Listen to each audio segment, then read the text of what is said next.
Hi guys, today we'll be painting these beautiful roses in watercolors. So the palette that I am actually using today is from Prima. It is called their Pastel Dreams, but please feel free to replace all of these colors with non-pastel shades. If you don't have the same palette, you'll still get a very beautiful rose similar to me.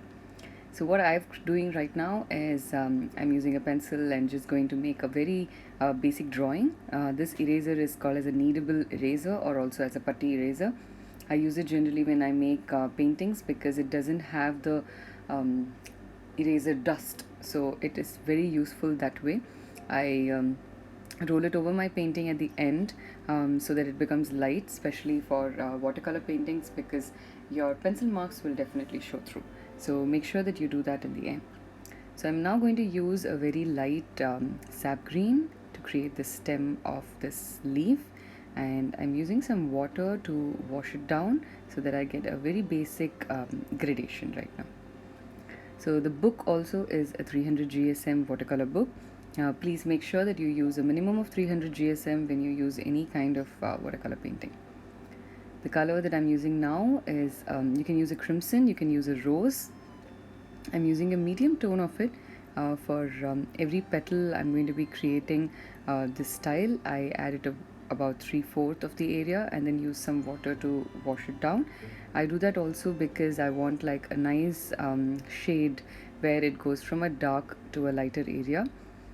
When you do this, make sure that the first petal has dried before you make the second or the third petal. Since I have been doing this for a while, I'm able to control the water.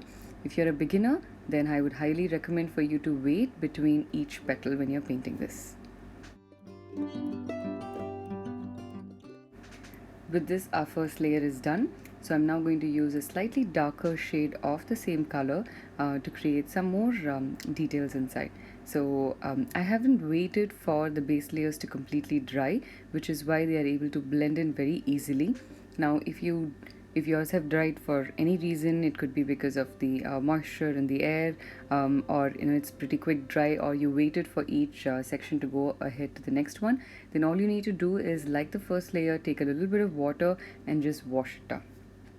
I'm adding a little bit of yellow at the base of these roses, so it's between your stem and where the petals start, so it creates a really nice beautiful blend over there.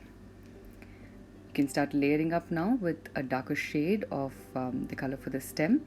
Again, use water to wash it down, and your layers are done. We now have to wait for this to completely dry.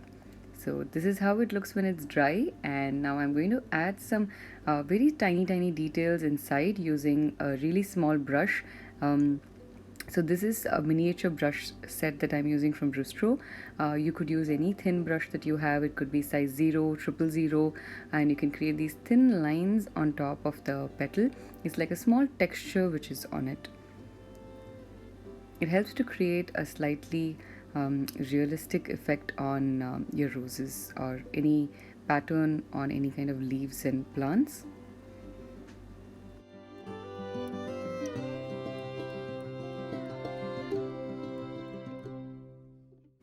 I find these lines or these thin kind of lines to be very therapeutic.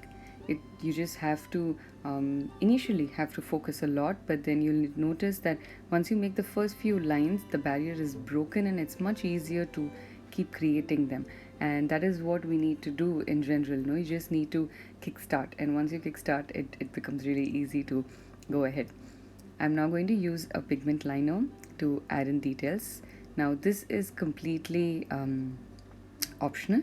If you are a person who does not like to create an outline, please feel free to avoid this step and go ahead with maybe creating another layer, slightly darker layer, to bring out the highlights between each petal, and that will help you to complete your painting. Or even without this, the step that was earlier, that still holds really good.